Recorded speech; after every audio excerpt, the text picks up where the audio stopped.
Nadu itu kipur baladet lale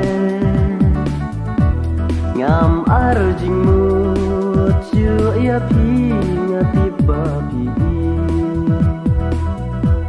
Henry balaya ti kwa pen ku fly haba piti banya iti pen flem ban rai juba kam kloy yo bawat pen flem yo labadi kapur yo kloy baten lem to pen kloy ban long hanga ka permanen Topen kloy ban long hanga ka permanen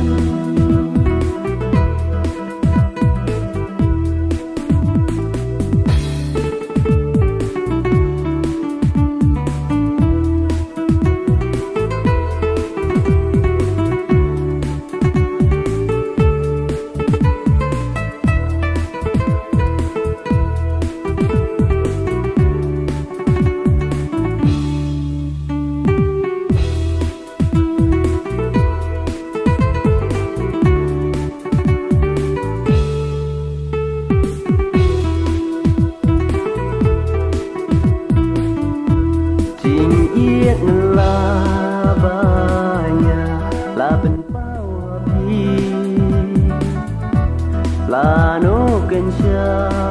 bapin rai ngayai kni lenti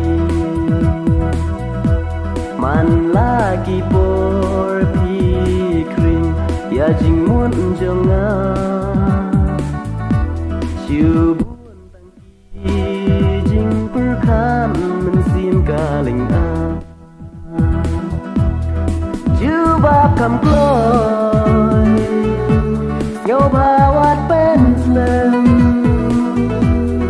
Yo labadi kapur Yo kloy baten lem Topen kloy ban long hanga